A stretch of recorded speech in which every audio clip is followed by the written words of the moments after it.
Manager గారు ముందు job చేసేది లేనిది కన్ఫర్మ్ చేసుకోమన్నారు. ఆ విషయమే సాకేత్తో చెప్తే గ్రానీని అడిగి చెప్తానన్నారు. అదే చెప్పారో లేదో అడుగుదామని. నాకు తెలిసి వాడు దాన్ని అడిగి ఉన్నాడు, అడిగే ప్రయత్నం కూడా చేసి ఉండడు. వాడికి అడిగే ధైర్యం లేదమ్మా. మామూలుగా ఉంటేనే అడిగితే కుదరదు అంటుంది. ఇప్పుడు అలసిపోయిందని వాడే అంటున్నాడు. నువ్వు వాణ్ణి ఇప్పుడే కాదమ్మా, ఈ పెళ్ళయిందాకా కదిలించకుండా ఉంటూ కామ్గా ఉండటమే మంచిది. అడగకపోతే నా లోన్ ఎలా తాతయ్య గారు? తొందరపడి అడిగితే పూర్తిగా నెగిటివ్గా తేల్చేయటం ఖాయం. మళ్ళీ అడిగే ఛాన్స్ లేకుండా తేల్చి పారేస్తుంది. నా మాట విని నువ్వు పెళ్లి తర్వాతే ఈ టాపిక్ చర్చకి తేవటం మంచిది. అవును సీత, మావిగారు చెప్పింది కరెక్టే. అది కాదు అత్తయ్య గారు. సీత, నీ ప్రాబ్లం నేను అర్థం చేసుకోగలను. మరో రూట్లో అవసరం తీరే ప్రయత్నం చేస్తే మంచిదనిపిస్తుంది.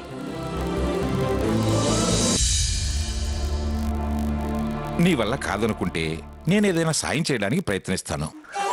నాకు మా పుట్టింటి వాళ్ళకి ఆ పని నచ్చదని సాకేత్తో చెప్పాను. కానీ మీతో అలా అనలేకపోతున్నాను. అదేనమ్మా, ఆ ఆత్మాభిమానమే మీకు అవసరం తీరే దారి చూపిస్తుంది. ధైర్యంగా ఉండు.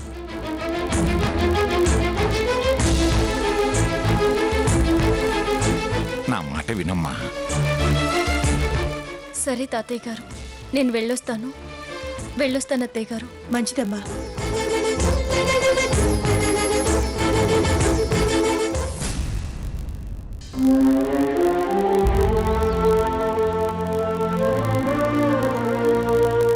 బ్యాంకా?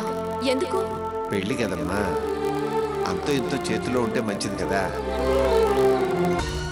నాకు లోన్ ఏమైనా దొరుకుతుందా? పెళ్లికి అవసరం వచ్చేలా ఉంది. నువ్వు ముందు ముందు జాబ్ చేస్తావో లేదో తెలీదు. ముందు ఆ విషయాన్ని తెలుసుకో, అప్పుడు లోన్కి అప్లై చేద్దాం. నువ్వు ఈ జాబ్ చేసేలాగా ఎలాగోలా గ్రానీని నేను కన్విన్స్ చేస్తాను.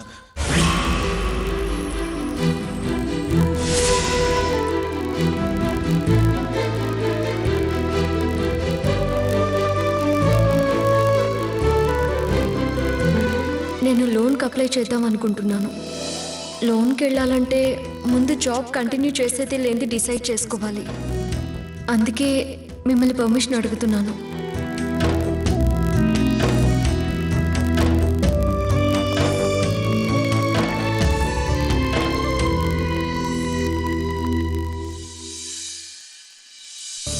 అక్క, చిన్న చితక సంబంధాల్లోనే 190 గొడవలు. అంత పెద్ద సంబంధానికి సీత వెళుతోంది. అపార్థాలు పట్టించుకోవద్దు, వాటి గురించి బాధపడకు. అన్నీ సవ్యంగా జరిగినా అప్పగింతలప్పుడు తల్లిదండ్రులు బాధపడకుండా ఉండరు. ఇలా చిన్న తేడాలు చిలికి చిలికి పెద్దవైతే రేపటి రోజు ఎలా ఉంటుందోనన్న భయం శకుంతల. సీత విషయంలో నువ్వలాంటి బెంగళం పెట్టుకోద్దక్కయ్యా. పిల్లల కొత్త బట్టల విషయంలో ఎంత పెద్దతనం చూపించింది. అప్పుడే అనిపించింది అది ఎలాంటి కష్టమైనా నెట్టుకు రాగలదని. నువ్వు ధైర్యంగా ఉండక్క. అదే నిజం కావాలి శకుంతల. ఖచ్చితంగా అయి తీరుతుంది. చాలా పొద్దుపోయింది, పడుకో అక్కయ్యా. పెందలాడే లేచి తలంట్లు, భోగి మంటలు, చాలా పనులున్నాయి. ఉన్నంతలో ఘనంగా పండగ చేసుకోవాలి. అది నాకంత ఇష్టం లేదు. అలా అంటే ఎలా? నా మనసుకు కష్టంగా ఉంటుంది. శుభం జరిగింది, శుభకార్యం ముందుంది. పండగ చేసుకోకపోతే ఎలా? జరుపుకోవాల్సిందే. మళ్ళీ ఆ మాట అనుకు. ఇక వెళ్ళి పడుకో అక్క.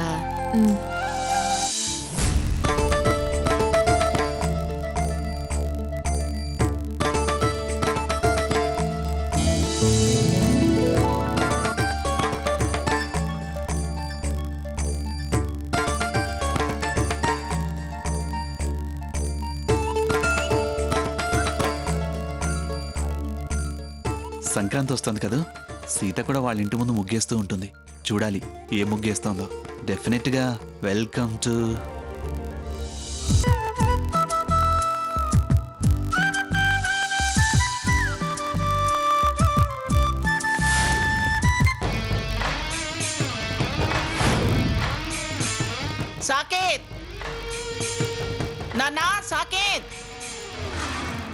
జాగింగ్కి వెళ్ళినట్టున్నాడు అత్తయ్య. జాగింగ్కా?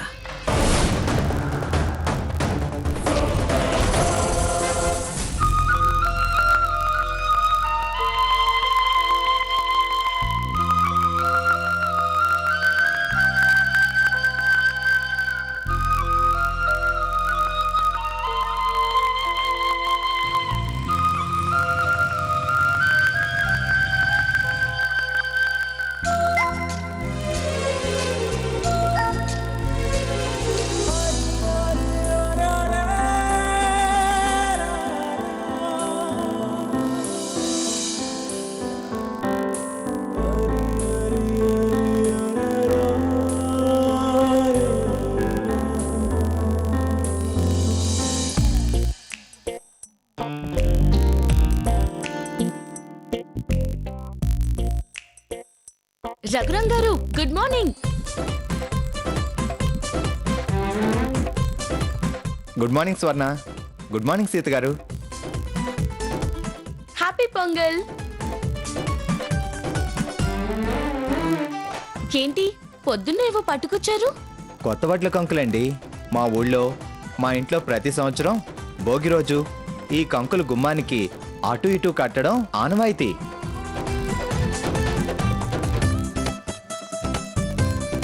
ఈ సంవత్సరం ఈ ఊర్లోనే ఉంటున్నా. భాస్కర్ పండగకి వెళ్ళాడు, అందుకనే ఇవి ఇక్కడికి తీసుకొచ్చా. మీకు ఆనవాయితీ అయితే మా ఇంటికి కట్టడం ఎందుకు? ఆనవాయితీ మాదైనా ఇది చాలా శుభం అని కూడా అంటారు. మీ ఇంట్లో శుభకార్యం జరగబోతుంది కదా, ఇంకా శుభం జరగాలని పట్టుకొచ్చా. శుభం జరగడమే కాదండి, దీని వెనక పెద్ద సీక్రెట్ కూడా ఉంది. ఏం సీక్రెట్ అది? మ్యూజిక్ లవర్స్ కి చాలా రిలాక్స్డ్ గా ఉంటుంది. వడ్ల కంకులకి మ్యూజిక్ కి సంబంధం ఏంటి? ఈ వడ్ల గింజల్లో ఉన్న బియ్యం కోసం రకరకాల పిచ్చుకలు వచ్చి వీటి మీద వాలి నేచురల్ సౌండ్ చేస్తుంటాయి. ఆ కిలకిల రావాలు ప్రకృతి పాడే వేద మంత్రాలు. వినేవాళ్ళుంటే నువ్వు మాటల మంత్రాలు చాలా చదువుతావు. నీ మంత్రాలతో మా బుర్ర తినకుండా వెళ్ళి కట్టు బాబు, వెళ్ళు. రండి. అక్కడ కడదా? ఇక్కడ కట్టండి. సరే.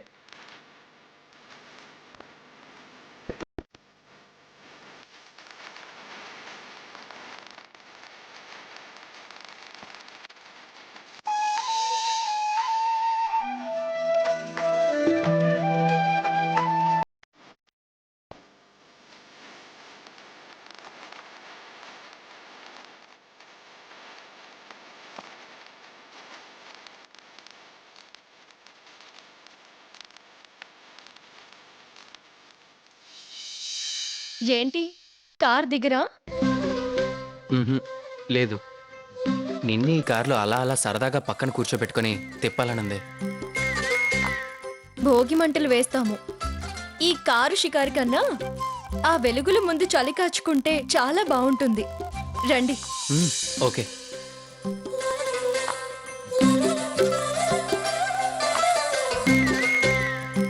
Good morning brother. Happy Sankranti. Hi, wish the same. అక్కడేం చేస్తున్నావు? న్యాచురల్ నాదస్వరానికి ఆర్కెస్ట్రా వస్తుంది, స్టేజ్ అరేంజ్ చేస్తున్నా. వాట్? Birds orchestra platform. ఏమంటున్నాడు అతను? అతను అంతే, పూర్తిగా అర్థం కాని భాష మాట్లాడతాడు. అర్థం చేసుకునే వాళ్ళు వేరే ఉన్నారా? మీరు వేరేగా ఆలోచించకండి.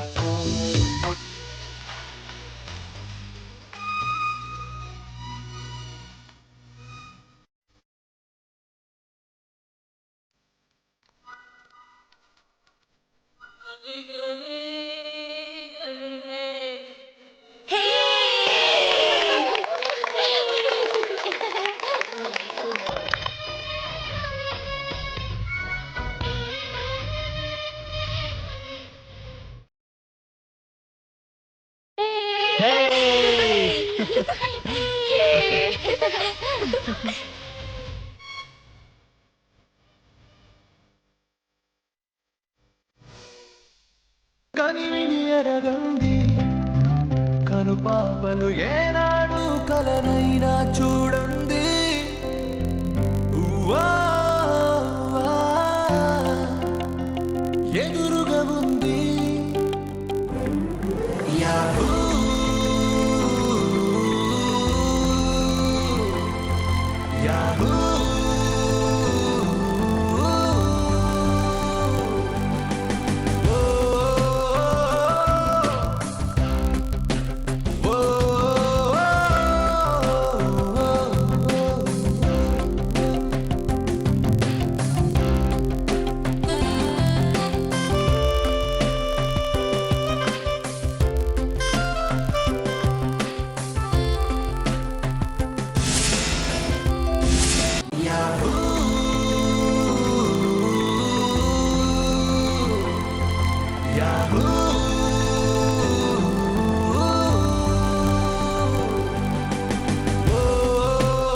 హలో, నన్ను మర్చిపోయావా? నేను నీ ఫ్రెండ్ని. నిన్ను మర్చిపోతానా? హ్మ్?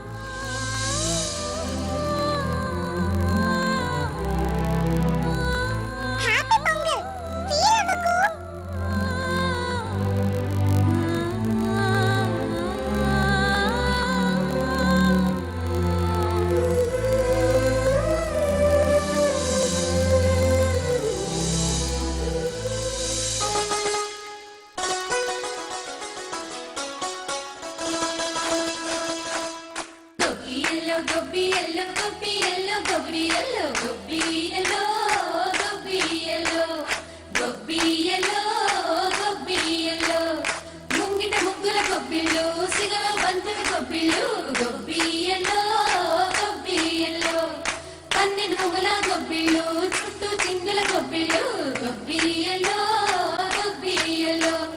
మంచి మొగుడికై గొబ్బిల్లో సిక్కులు విరిసిన గొబ్బిళ్ళు గొబ్బియలో గొబ్బియలో గొబ్బియలో గొబ్బియలో.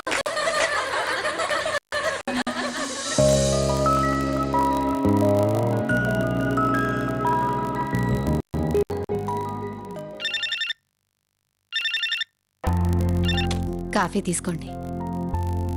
హలో, మంగమ్మ గారు వెళ్ళానండి. నేను ఆవిడ భర్తనే మాట్లాడుతున్నాను, చెప్పండి.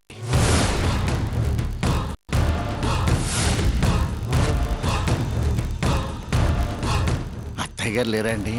మామయ్య గారితో మాట్లాడరా అండి? ఆ, అది కాదు మామయ్య గారు. తమరెవరు అల్లుడు గారు? ఆ, రామచంద్ర గారి తమ్ముడిని రాధని. రామచంద్రయ్య తమ్ముడు రాధాకృష్ణ.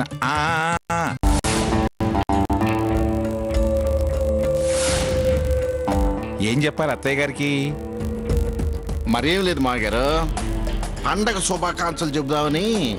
ఆ శుభాకాంక్షలు నాకు చెప్పొచ్చుగా, అత్తయ్య గారికేనా? నాకు పండగే. శుభాకాంక్షలు చెప్పి కాఫీ తాగి వెళ్ళొచ్చు. రమ్మనండి మావయ్య. ఆ, శుభాకాంక్షలు చెప్పొచ్చు, కాఫీ తాగి వెళ్ళొచ్చు. రా బాబు. అమ్మ బాబోయ్, కాఫీయా? కాఫీ ఎందుకులేండి, అందరూ ఇక్కడ చాలా సరదాగా ఉన్నారు. అందరూ అక్కడ అంత సరదాగా ఉంటే అత్తయ్య గారు ఎందుకు గుర్తుకొచ్చారు బాబు నీకు? అల్లుడు గారు ఒక్కరే వచ్చారు, పెద్దవాళ్ళు మీరు వస్తే బాగుండేది కదా అని. సాకేత్ అక్కడే ఉన్నాడా?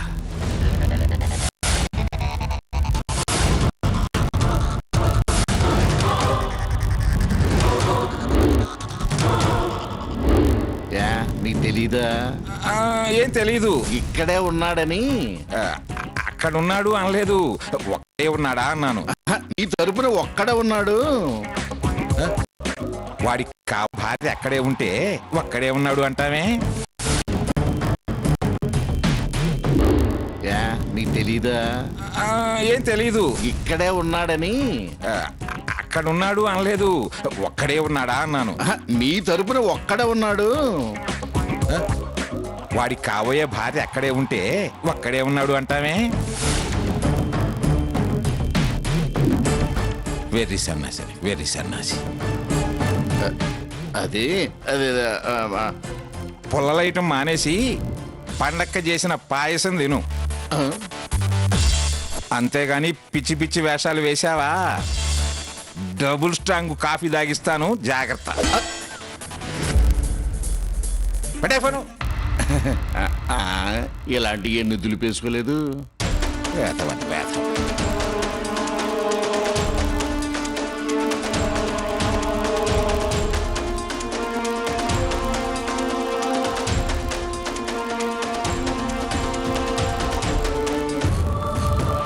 నాతో జాగింగ్ అని చెప్పి వీడు అక్కడ జాయిన్ అయ్యాడా? అబద్ధం మీద అబద్ధం ఆడుతున్నాడంటే దాని మీద బాగా మోజు పెరిగిందన్నమాట. రాని వచ్చాక ఇంకేం అబద్ధం ఆడతాడో.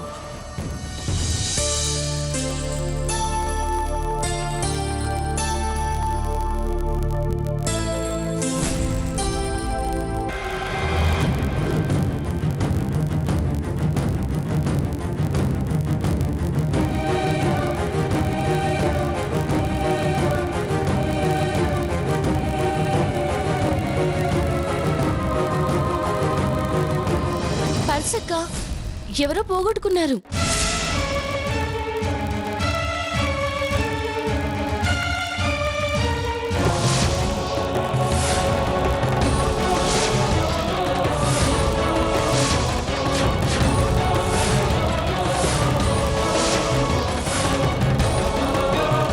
I love you, I love you, I love you, I love you, I love you. Purse ఎవరు పోగొట్టుకున్నారు? బాబాయ్దేమో అక్క. రఘురామ్ది. రఘురామ్ గారిదా? ఇలా ఇవ్వు, నేను ఇస్తాను. ఏయ్ వద్దు, నేను ఇస్తానులే, నువ్వు వెళ్ళి ఓడు, వెళ్ళు.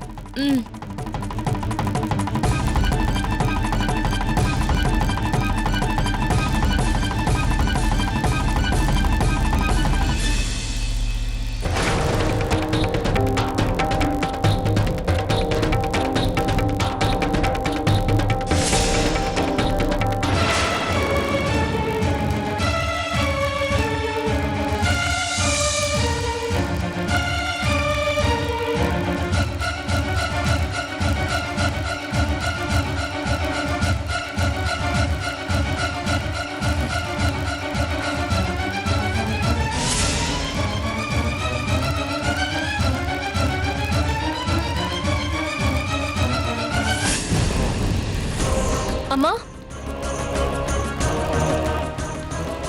ఇప్పుడే వస్తానమ్మా.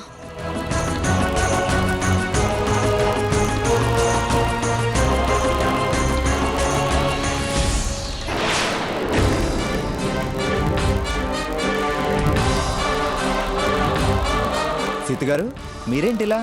అసలేంటి నీ ఉద్దేశం? ఏ విషయంలో? ఈ విషయంలో. ఓ, అది మీ ఇంటి దగ్గర పడిందా? ఎక్కడ పడిపోయిందో అనుకున్నాను. Be serious Raghuram. ఇది ఎక్కడ పోయిందో అనవసరం, కానీ ఇదేంటి?